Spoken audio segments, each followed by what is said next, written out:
Parker Alexander of Keeping It Honest. And that is what we try to do. Unlike Bernie Sanders, say it ain't so, Bernie.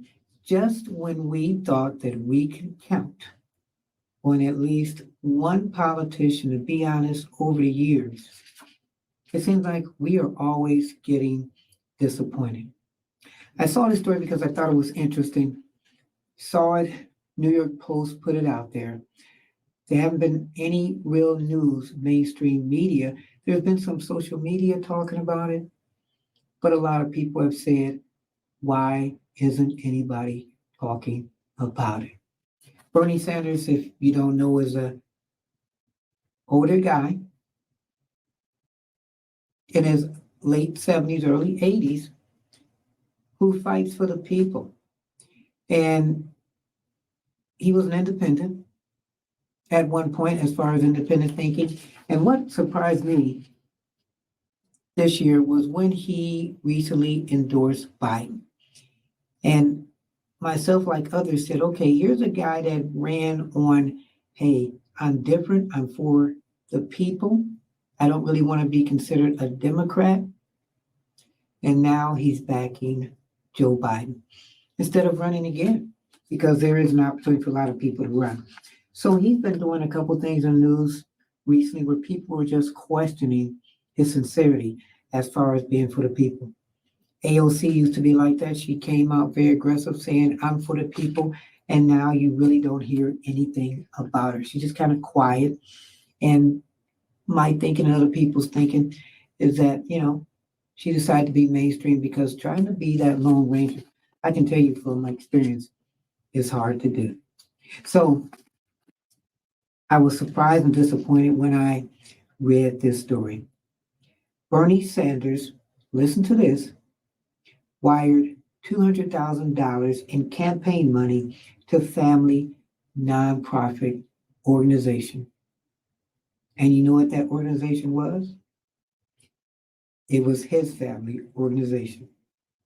So his campaign committee wired $200,000 early this year to a nonprofit established by his wife and her stepson.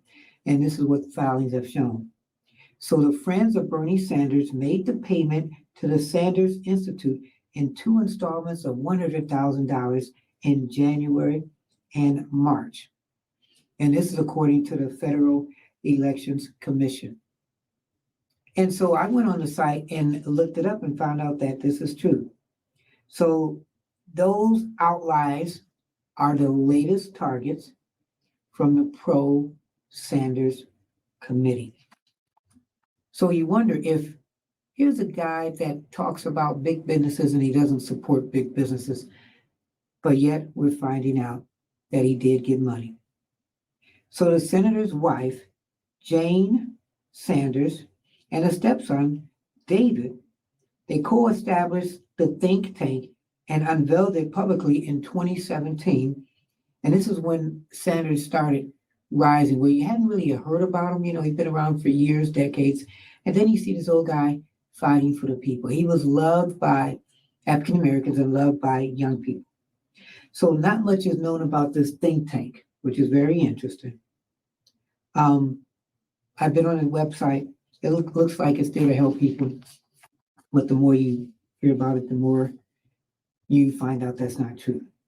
So the group's website, it primarily consists of links to articles on other outlets by fellows like Labor Secretary Robert Range.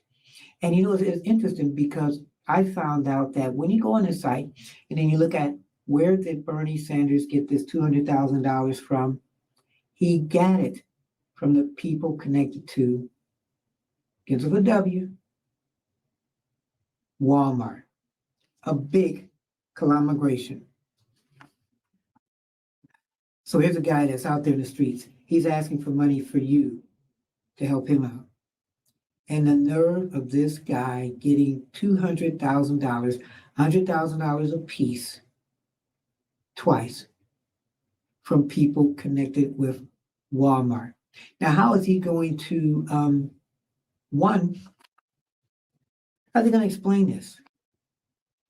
Because if you're giving him money to help him out, and then he's giving this money to this nonprofit organization, which he or his wife and his stepson technically own. So the money you got and gave to him, you ought to just get the money back. So the FCC is investigating him, but the mainstream media is not talking about this.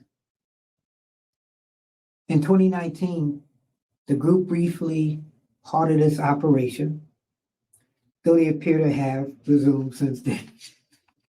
So you figure out, here's a guy, he's been around. Is this hurting his name? Because he's been there for us, supposedly. So what we're doing for him, he's doing it for somebody else. And in his organization, he's also paying the people a salary. Go back to when Sanders was talking about Hillary Clinton and their foundation and the nerve of them to have a foundation while they're running, and where's that money to that foundation coming from? Well, we know it's not coming from Bernie Sanders because the money to Bernie Sanders is going into his organization or his wife's organization. But if you don't believe me, look it up. You go to FCC, get on their website, and you can look up candidates and who are supporting them. We need to know where the money is going that we give to these candidates to go out there and run. And when you have candidates like Bernie Sanders, who's been there for decades, they're talking about investigating Biden. Well, now also they should start investigating Sanders. Wow, is there any honest politician, not just in Washington, but all across? And when you hear stories like this for people that you put your money into to support because they came at you and said, you know what, we need your help. And you find out that our help is going into their help, then there's no hope for any politicians. And it makes it harder for politicians, politicians, like yours truly and some of you out there, where you think you have the commitment, but you need the money. And my thing is every politician being bought out by money? The more I've dealt in political endeavors, the more I see, if somebody sees that you're honest, be prepared to take those hits. Because honesty, we may think is the best policy, but crime to some people does pay. But my thing is, eventually, you'll get caught. So one of the most disappointing news that I've heard, and maybe a lot of other people out there who are independent thinkers, Bernie Sanders should just step down. And if he's investigated, he should pay it back, go to jail, do whatever he has to do to make it right. But when we get this news, we don't get it from mainstream media, we get it from streaming services. Then this also shows you, because I've been looking and I have not seen any mainstream media talking about this story. We've got the Biden story out there, we got the Trump story out there. But right now, here's a big story, $200,000. This money being given to this foundation run by Bernie Sanders' wife and stepson, that we as American people have given Sanders the money to get him to where the place he's at now. And now, in his eyes, he's at a good place, but being caught, it puts you at a bad place. So please, Bernie, just step down. I'm Anthony Parker Alexander, keeping it honest.